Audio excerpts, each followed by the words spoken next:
Mic check. 1 2 1 2 1 2. What is up, my beautiful people?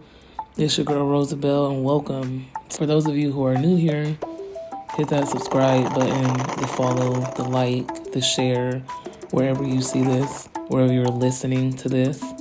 And welcome. Welcome to my mind. Welcome to my feelings.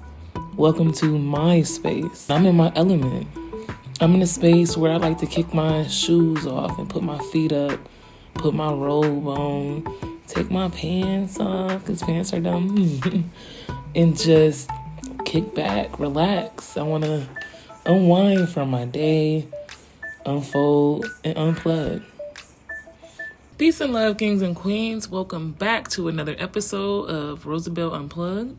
Yep, I'm Rosabelle, and I am here with special guest. It's me, I'm back, Samantha. And today we're talking about reflections. All about reflections. First of all, I want to give you a chance to get to know us. I haven't recorded in 2 years. No podcast in 2 years. It's been a minute. I'm different. So allow me to reintroduce myself. Allow Samantha to introduce herself. And we'll get jiggy with it. We're going to talk about the good, the bad of last year, how it shaped us up, and maybe some 2024 projections, because it's a brand new year. Mm-hmm. Last year kicked my ass, especially the fourth quarter. Yeah. Fourth quarter blues was real. Like, I could not wait for my 2-week vacation at the end of the year. Because, like, hurry up, couldn't come fast enough. I think fourth quarter got us all just a little bit, you know? I feel like I was on Earth's shoe at that moment. Mm-hmm. Just rolling with the wind. Mm-hmm. But we back, we better, and we're here in 2024. Mm-hmm.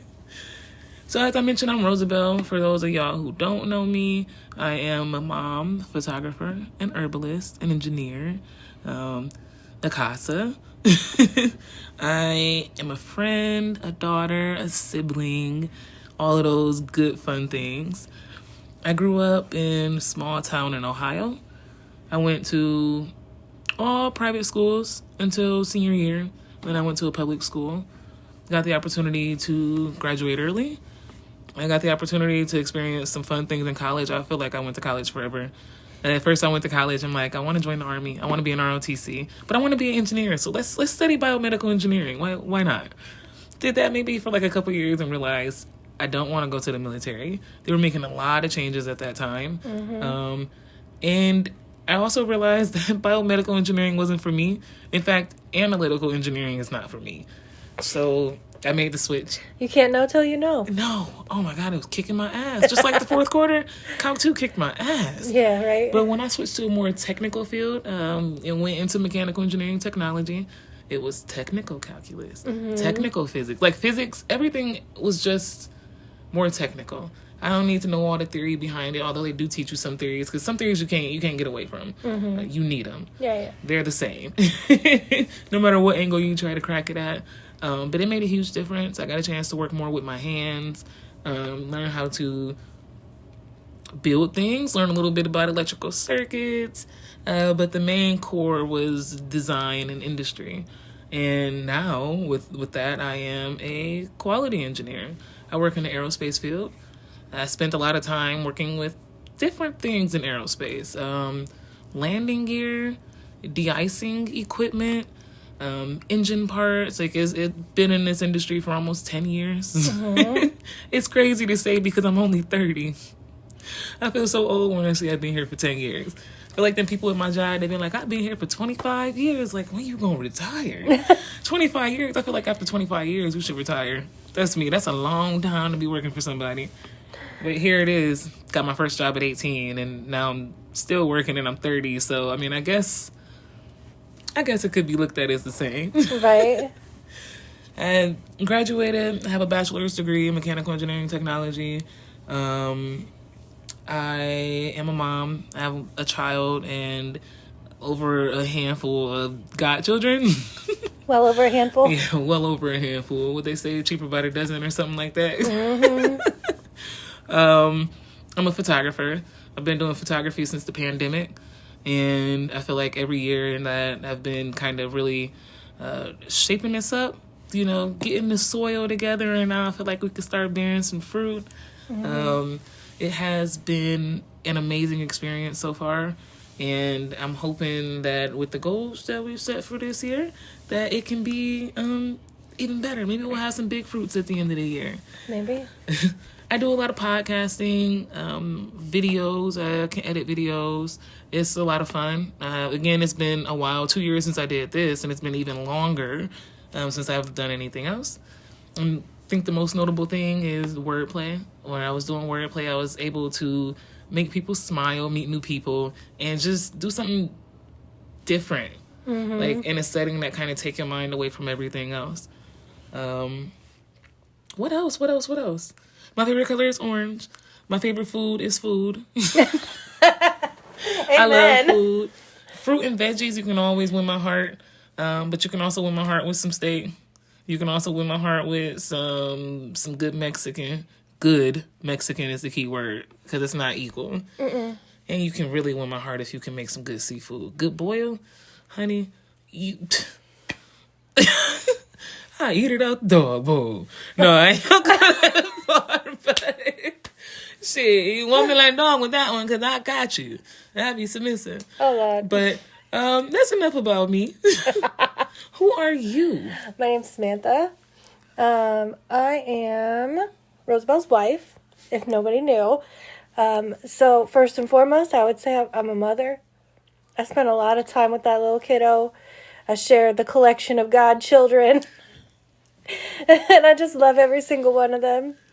I am a social worker. So I went to school originally for social work.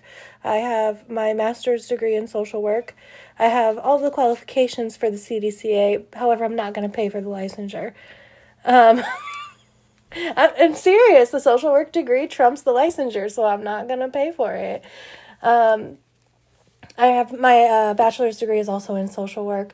My bachelor's focused on addiction studies, and my master's was a focus on cognitive behavioral therapy and offshoots of that. So like ACT therapy and DBT and mentalization and all those things.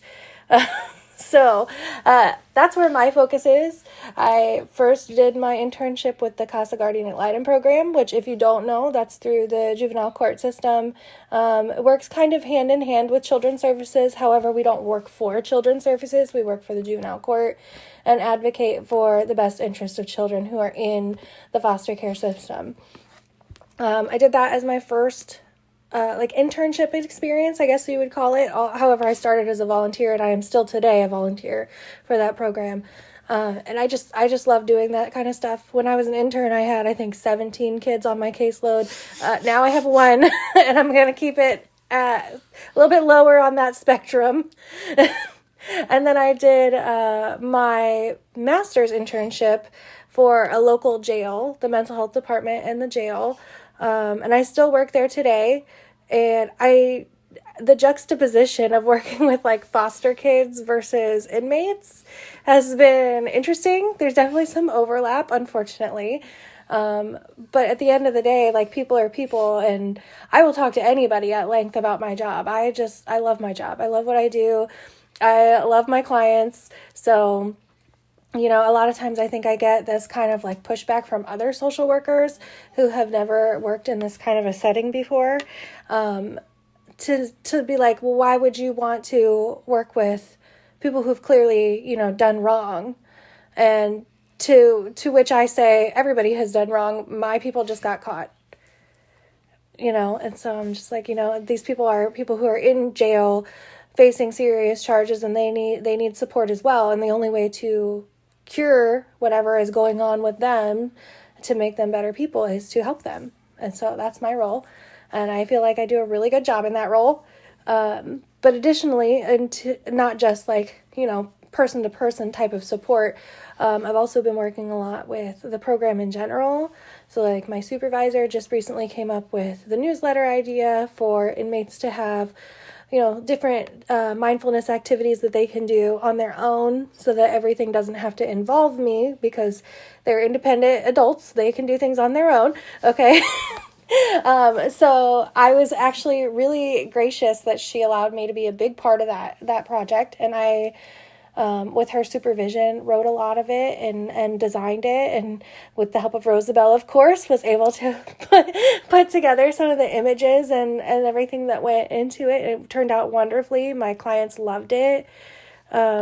I have been allowed to go down to other jails and teach classes like sober success and life skills, and that has been amazing in and of itself. You know, being able to see the clients from different perspectives, you know, that's been super awesome. Outside of that, I'm a mom. And I love to just like wind down with Mason, you know. Just take a deep breath and get away from the world and just be with him. Okay.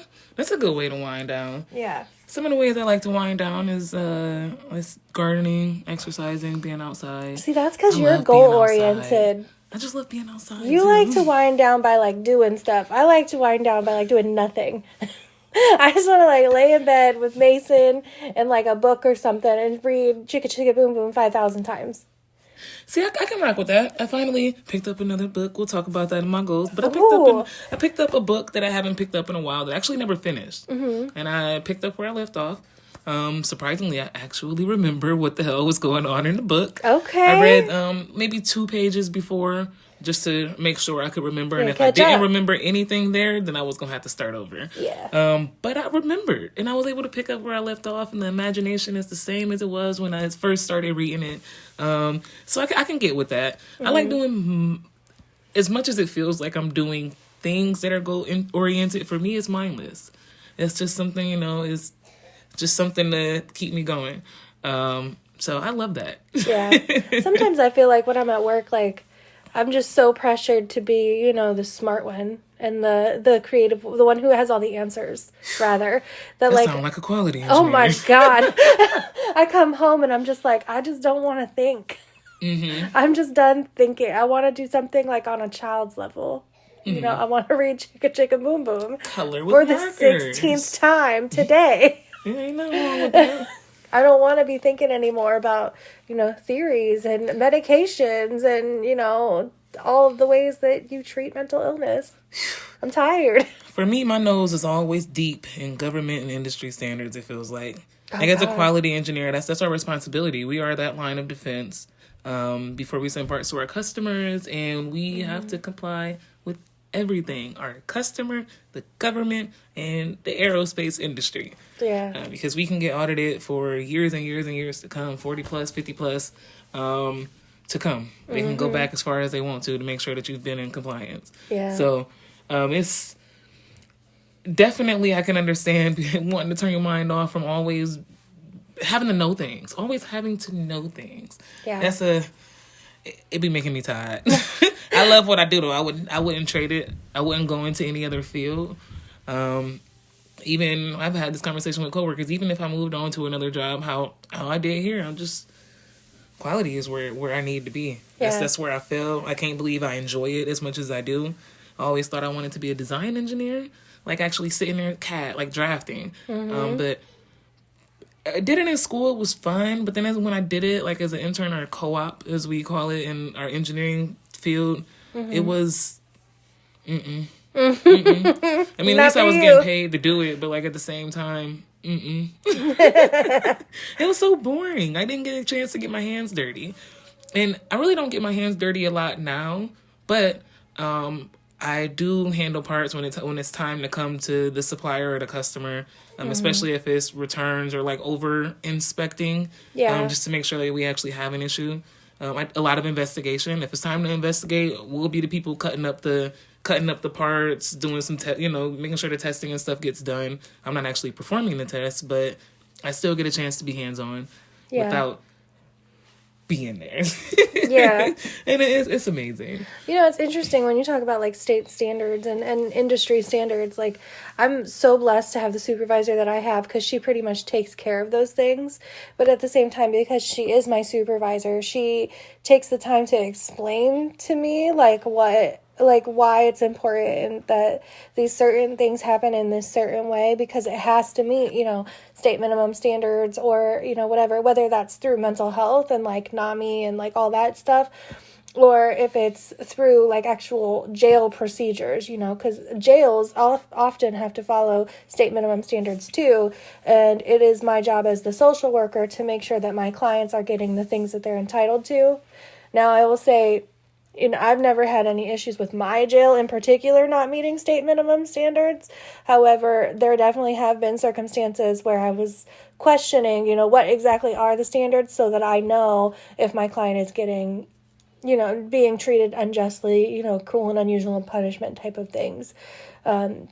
I need to know exactly where that line is. And I thank God that I am not the person responsible for knowing. You got to retain a lot of things. It's crazy over the years picking up. It's like now when I see a AMS spec, I'd be like, oh, this is what you can do. This is how you can rework it. Like, why the fuck do I know that? Like, you have to.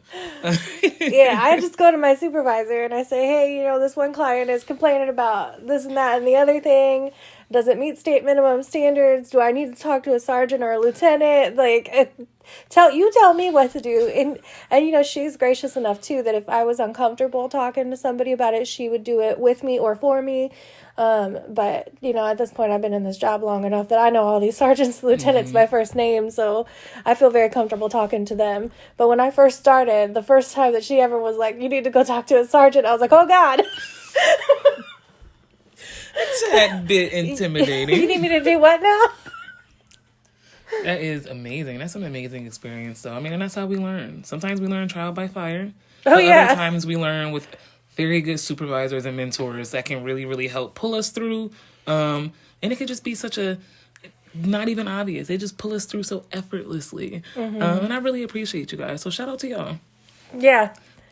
Well, I mean, and it can be the same thing with, like, podcasting, right? Like, it's trial by fire. We do what we do, and if it works, it works, and if it don't, it don't. And that's why we keep trying. Let's talk about our year in review, 2023. What was your favorite thing that happened in 2023? Favorite thing that happened in 2023? I feel like I made a lot of progress in my job in 2023. Not that I've, like, moved positions or anything like that, but I feel like 2023 was the first year that I went through an audit with my company, both for mental health, and I was also a part of the inspection for the jail. And learning, like, what exactly is that, and how do you, communicate with these people, and how do you, like, what standards are they looking for? What exactly are they looking for? I hate to compare it like this, but it's kind of like when we used to work for Subway, and, the Subway people would come in, and they'd be like, oh, well, this needs to be, a certain way, you can't have boxes on the floor, or can't take the SKUs off the boxes, and, that's not stuff that people would typically know unless they've done it before. And I was excited to go through the experience and not have to do it by myself. You know what I mean? And be able to learn, those processes, and also, like, how new programs start, because I think it was January was when our case management program started, and it's been making amazing progress. And then, like I said, the newsletter started this year, and that was amazing. Like, everything, it's kind of cool watching things go from an idea to, like, actually a thing, and I've definitely put in the work and the hours and the time, and it's cool to watch it, like, come out and have clients see it and be like, oh, wow, I was so excited for it. It was so cool. Or, you'll never believe this, one of my clients said he found a typo in the newsletter. I was so embarrassed. With Grammarly and everything? Yes, ma'am. So, I don't know if it was my typo or if it was one of my clients' typos, but it was definitely a typo. We live and we learn. One typo, the eye's still gonna read it as the same word. You know what? That's right. The trial by fire, if you will. So, what about you? Oh, okay. I was gonna ask you another question, but my favorite things about 2023 are the lessons that I learned. First and foremost, I learned a lot of lessons. The blessings that we received. The blessing of being able to have a larger team for the photography business, being able to partner with you. That's partnering true. with my wife. That was a big 2023 was the big year thing. we teamed up. Yep. going on my first cruise, the first Oh my family cruise at gosh. that. I think that was like, that was a huge part of my 2023, because it's like, damn, I get to finally experience somewhere else that's like not here. Not even here within these 50 states, you know, we going somewhere else. Yeah. So that was cool. I got a chance to see the Bahamas. I really love it. I can't wait to go back. Me too. What else in 2023? I feel like, damn, since the last quarter blew the fuck by. Turning 30 was great. Yeah. Having the party was amazing. Yeah. That was definitely a key highlight in my 2023. And networking. Networking was like huge last year. I participated in so many podcasts with the Women's Health Summit. My collaboration with the Women's Health Summit started last year just like unexpectedly. Like we just started spending more and more time together, and I was like, boom, let's team up, let's do this. We both like some of the same things. I think we can really align, and that partnership happened. Yeah. And just meeting new people. I met so many new people in different city, which is nice, because now I have other places to travel to, for photography, but also just to spend time with people and get to know more people. I treated myself a lot, so I think that worked out really well, because I went to concerts. I got to see The Wiz live. That was amazing, because that's my favorite play ever, although I really want to see it on Broadway. It was absolutely beautiful. Where I went to see it at. It was an experience that I'll never forget. And starting a new job, getting into a different part of the aerospace industry. Now I'm working with engines. It's completely different than what I've been doing for the last 5 years in landing gear.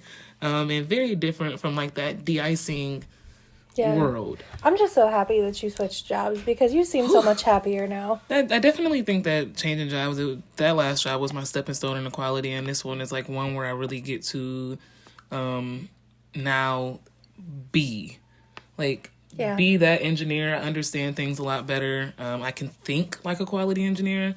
Now I can take my step further and actually learn more. Auditing. I'm going to be diving into auditing this year. I have a lot of trainings to go to, because government certifications are necessary. So I'll be getting certified by some of our customers. I'll be getting certified by like industry standard certifications. I'll probably get another American Society of Quality certification. I already have my certified quality technician, and I want to become a certified quality engineer. So, you know, when companies pay for things, you do it. Right. That sounds like my actual Especially nightmare. when it's necessary. But yes, I'm so happy I changed jobs too. I just feel more of somebody who can contribute. I feel like more of a person. Yeah. That's I like beautiful. the way you said that you're thinking more like a quality engineer, because I think that's something that you don't learn when you become a professional until you are the professional. You know Absolutely. what I mean? Like, that's not something you can learn in college. That's something that you had to learn from, like, being in the situation. And that's something that I did not understand about social work until I was there. You know, like, in school, you have professors and professionals who tell you, like, how to do certain things. And, you know, in the books and the projects that you do and whatever else you do, it makes sense. But, like, until it's literally your entire day, you don't know what you're talking about. It's a lot, you know? And so I think that it's really important that you mentioned, like, thinking like a quality engineer. You know, like, I was not thinking like a social worker until I got this job. And same here. I wasn't thinking like a quality engineer until I got this job. And now it's like, it's some good tips and skills that trickle into my everyday life. And it's a good thing, though.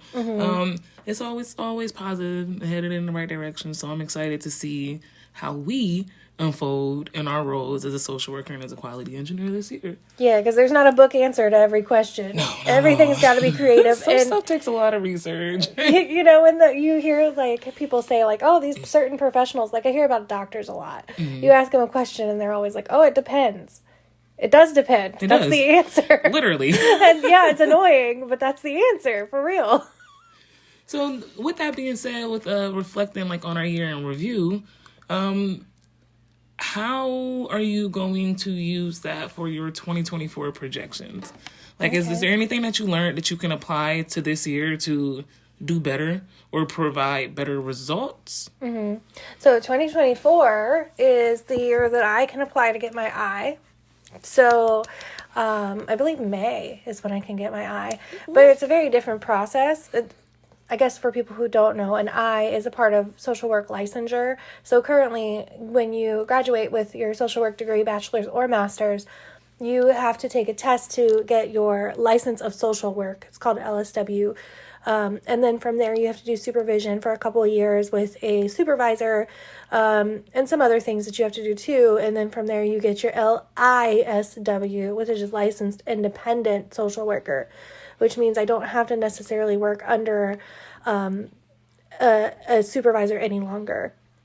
I don't have any intention on leaving my supervisor because I love her, but I don't necessarily have to work under her licensure anymore. So for my role, one, that's, it adds more things that I can do, but it also takes a lot of things off of her plate. So like, she won't have to sign off on my documentation. She won't have to read everything that I write. I won't have to report every single little detail of everything to her anymore, although I probably still will. I don't have to. So this year I can get my I. It's a little bit different of a process than getting your LSW. The LSW, you just graduate, you submit all your documentation from the school to, the licensing board, and then you take the test. And if you get a passing score, you get your license, and that's kind of the end of it. LISW, obviously I'm not in school anymore, so there's no school to submit my documentation on my behalf. My supervisor would do some of that with me.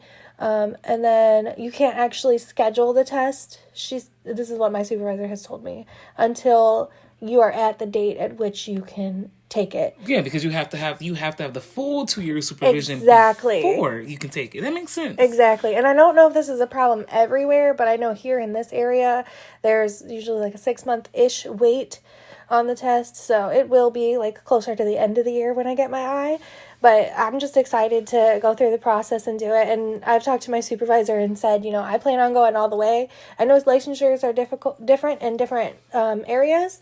But here in Ohio, it's LSW, LISW, and then LISWS. The S stands for supervisor, meaning I can supervise LSWs. And I'm planning on going to do that next. I have no idea how that process works. But I'm sure she will tell me what it is when I get there.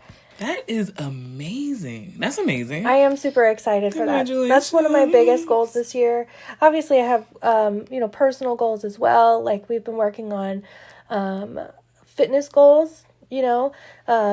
Personally, I'm just trying to, put more vegetables in my diet, more fruit, not really a specific number of I want to, lose this many pounds or gain this much in strength or anything like that. I just want to try to be overall more healthy.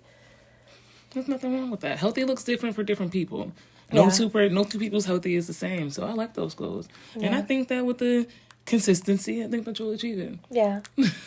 And I do have goals for Mason too, I would like for him to start working on some social emotional type things, right now he still has a little bit of tantrums where he, completely loses it. Big feelings. Big feelings. But he's getting a lot better at being able to calm himself down. He's getting a lot better at, if you say to him, how do you talk to mommy? He stops screaming and yelling, and if he wants something, he's able to say, mommy, I want, blah, blah, blah. And I think that's a huge step in and of itself. It is. It's very helpful. Yeah. I can understand him better. He's using more complete sentences, which means it's a little bit clearer as to exactly what he wants. Mm-hmm. And it's just helpful all across the board for everybody. Yeah. But I personally have been trying to, not so much match his energy. So when he starts going into these, tantrums and whatever, just trying to, be the calm space that he needs in that moment. And trying to, help him calm down and figure out what it is that he needs in order to feel, safer or whatever it is that he's not getting at that moment. Mm-hmm. So those are my big goals for Mason. Educationally, I'm sure he will learn tons of stuff because he always does. But my big focus is emotional and social growth. That's good goals too. Yeah. Kids that struggle with that for a while, even through when they start kindergarten and stuff for a while. Yeah. But we can at least mold it and help. Everything's a learning experience. He's learning everything new for the first time. So right. I think that he's growing pretty well, and I think those are good and achievable goals for him for the year. Yeah, I agree. He's coming back. All right, that's where we left off. We left off with just saying I appreciate his goals for the year. I think they're achievable. What about your goals? So I have a few goals for 2024. Some of the biggest ones is to keep consistent with my podcast. I feel like unplugging is very important, and I want to continue to keep doing this. Okay. I like having these types of conversations. I hope to expand them with interviews for other people. Some will be in video form. Some will be like this. Mm-hmm. I want to be more creative in my photography. I want to learn to train my eye a little bit differently. Mm-hmm. That way I can just, provide the best work that I can. And to continue on as a quality engineer in my role and just learn everything I can from my amazing mentors. I appreciate them every day. And also learn more about the structure of the place that I work. 'Cause I've only been there a few months. Mm-hmm. And people are already telling me that I'm killing it and making a difference. However, it's a long road. Mm-hmm. Nothing comes easy and nothing is quick. Mm-hmm. So I'm still in training for the next, 1 to 3 business years, probably. Yeah. Until I'm really, really there. And I'll probably be higher up in the levels in the quality engineering, then I'll have more responsibility for myself. But it's a good place to start. I'd love to see a resurgence of Rosa Beauty. Oh, I do use it every day. I know. Maybe I need to get back to her. Maybe like a quick flash sale or something somewhere in the year. Okay. All right, you heard it first here. Rosa Beauty to come. So for your skincare needs, Rosa Beauty is an herbal skincare business. Really focus on healing through natural, herbal medicine through the skin. Looking good begins with skin. And I feel like everybody should have the Rosa Beauty glow. We have bath salts for her and him. We have skincare products for her and him that can be used on the face, on the body. And it's just a huge selection of things to pick from. So I guess keep on the lookout for a flash sale. It'll be a flash sale of maybe some kits or some body balms. It's the wintertime months. So some body scrubs, some lip scrubs. I don't know. But I appreciate y'all for tuning in. And thank you again for being a guest on my show. Of course. Yep, I'm Rosabelle. And don't forget that you are worthy. You will always be worthy. And don't let anybody tell you that you ain't worthy, because you can do anything that you put your mind to.